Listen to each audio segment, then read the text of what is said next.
reply, please. So reply to star question 4A.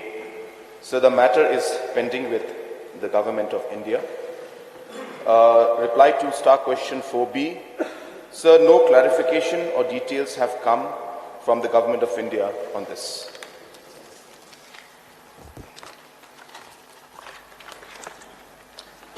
Mr. Deputy Speaker, sir, may I know from the Honorable Chief Minister what the status of the resolution passed by this August House? When did the government send this resolution to the Concerned Ministry, Government of India?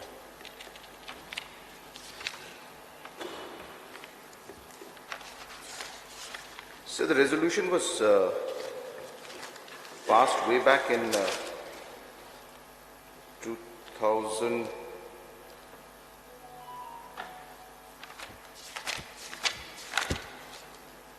So 2018.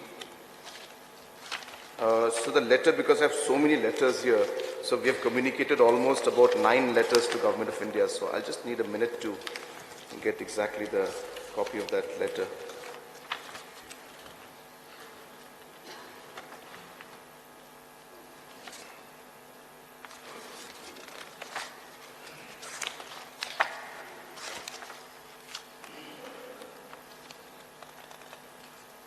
So 16th January 2020, sir. This is the information that was sent to Government of India, sir. So as I said, there are about 8 letters. I have to go through all of them. So I can go through each one. That will be then easy for me to give the exact date of that particular letter, sir, information. I'll need a bit of time, sir.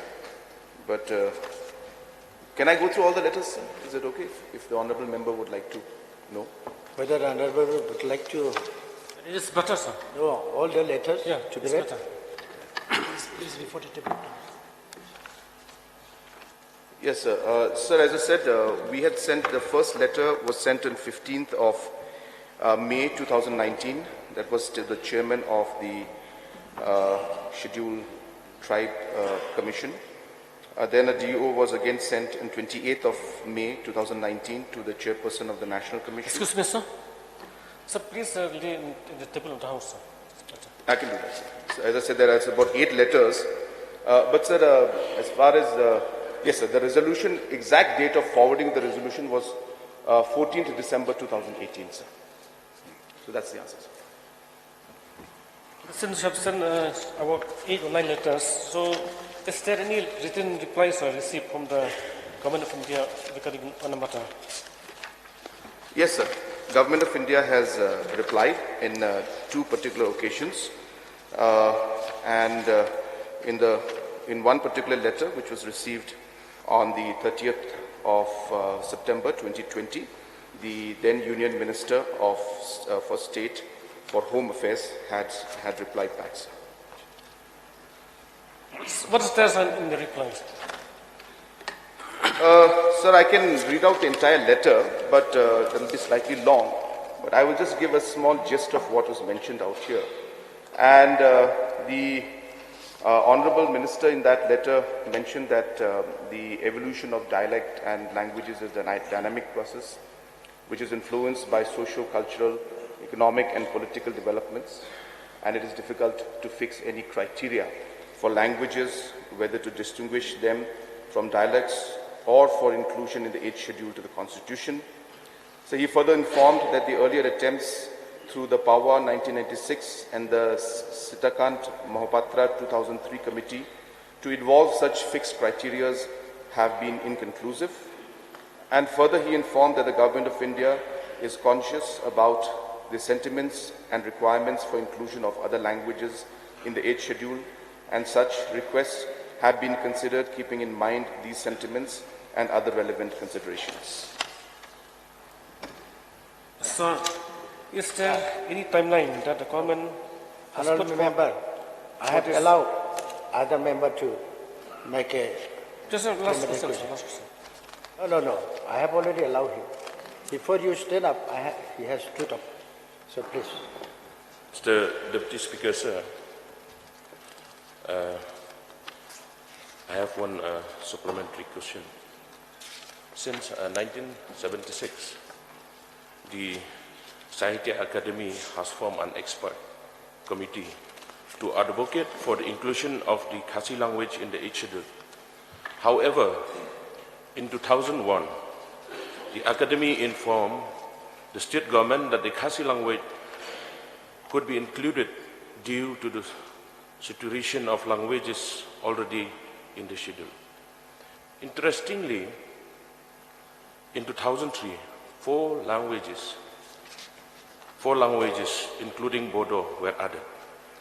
This raises concern about bias against the Khasi language. I'm eager to understand if there are specific reasons or criteria that the Khasi language still hasn't met for inclusion.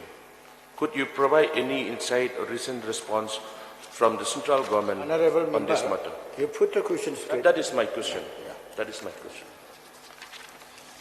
Sir, I have already replied to that particular concern.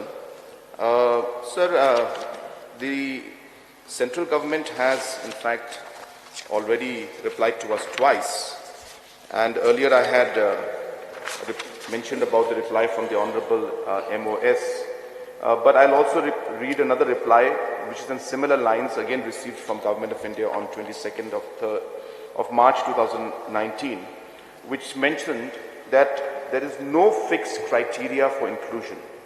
And again, the same language was used, quote, as the evolution of dialects and languages is a dynamic process influenced by socio-cultural, economic and political developments, it is difficult to fix any criteria for languages, whether to distinguish them from dialects or for inclusion in the 8th schedule to the Constitution of India. Thus, both the earlier attempts through the Power and the Mohapatra Committee to evolve such criteria have not borne fruit, unquote. So the reply is very clear. Government of India's stand is that there is no real criteria. Deputy Speaker, sir, one more question. See, yes, I appreciated what the government has done, especially that the government has passed the resolution in the year 2018. Both Garo language and Khasi language.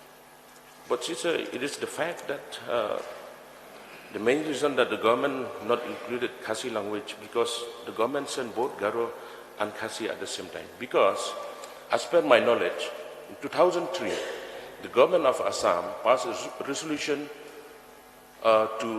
for inclusion of Karbi and Bodo at the same time. But the government of India accepted only one, that is Bodo. So it is the fact. Sir, I didn't get the question, sir. It is the fact that because the government sent both Garo and Khasi language to the government of India. I think that is the main reason that the Ministry of Home Affairs denied. As per my knowledge, in 2003 also, the government of Assam has done the same thing. They sent two languages, that is Karbi and Garo, and Bodo. The government of India accepted only Bodo language. It is the fact. Sir, what I can understand from the honorable member, he is contradicting himself in his statement, is what I can understand. Because in the first instance, he says that is it a reason that both Khasi and Garo were sent together as a demand that neither was accepted. Then he goes on to say that like Assam had sent Bodo and Karbi, but only Bodo was accepted.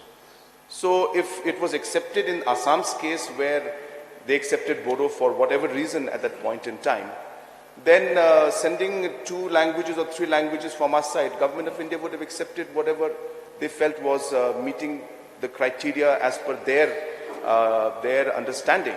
So I don't specifically agree with that fact because he has replied the answer himself by saying that Bodo and Karbi was sent and only Bodo was selected. So the process of how the selection is done is something that only at MHA level they will be able to tell. But the official communication to us, sir, I'm sticking purely with official. I'm not talking about politics or different kind of other areas and different steps that Government of India takes for whatever different reasons, keeping different factors in mind. I'm purely talking on official communication that as of now, Government of India has stressed that there is no specific criteria for consideration of any particular language, and hence sending 2 languages or 3 languages from our side should not be a reason for a particular language not being accepted. Thank you, Mr. Deputy Speaker, for the answered reply from the Honorable Chief Minister. See why I'm asking that, because the Khasi language already there in the list of demands for inclusion of so many languages, 38 languages. Khasi language also is there. That's why I'm asking, because the Khasi language is already in query since the year 2010. That's why I'm asking if there's a problem or not sending 2 languages. So thank you so much for the reply from the Chief Minister. But the thing is that I want to request the government, see, this is a long pending issue. You're all aware. And I'm happy that the government sent both Garo and Khasi. But if there is a problem that the government sent 2 languages, so we have to review on that. But if there is no problem on that, so from my side, I request the government that let us continue to follow up this matter. Thank you. Yes, sir. As mentioned, sir, that we have obviously put in the request for both Garo and Khasi language.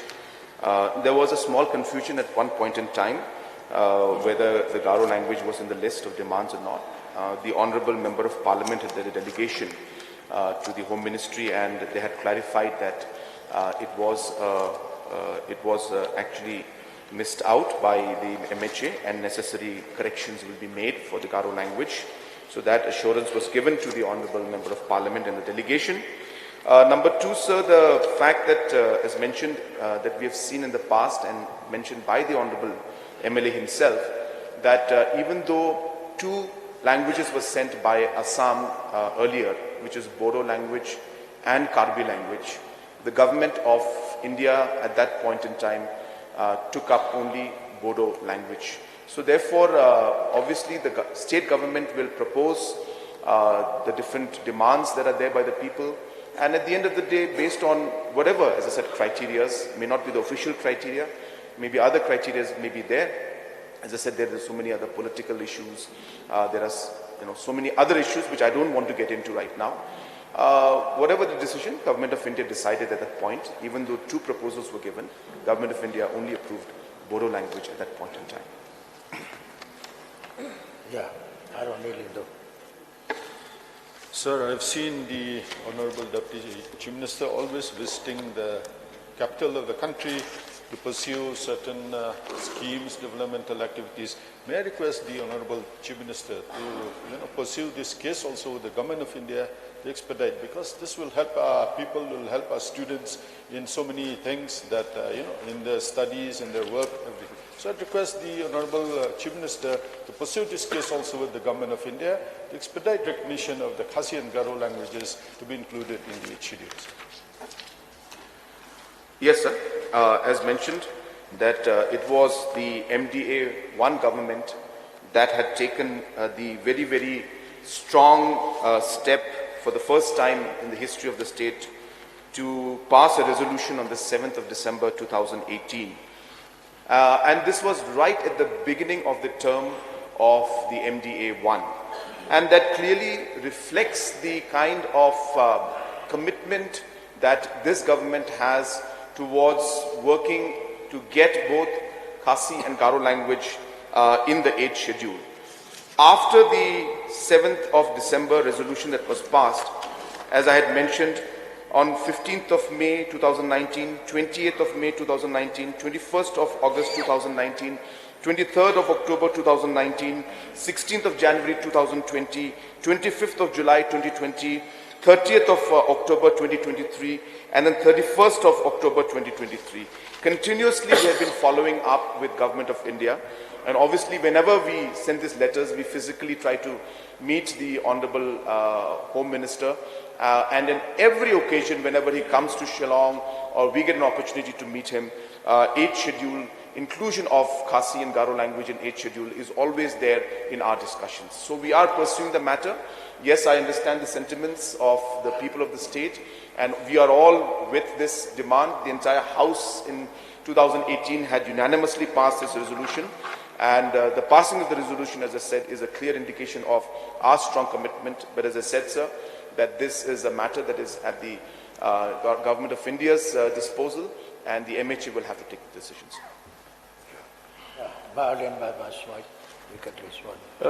Sir, in the course of reply by the Honorable Chief Minister about the communication received from the central government, it seems that this communication given by the central government is vague in nature, where it did not spell out clearly the type of criteria that we need to be having as a state.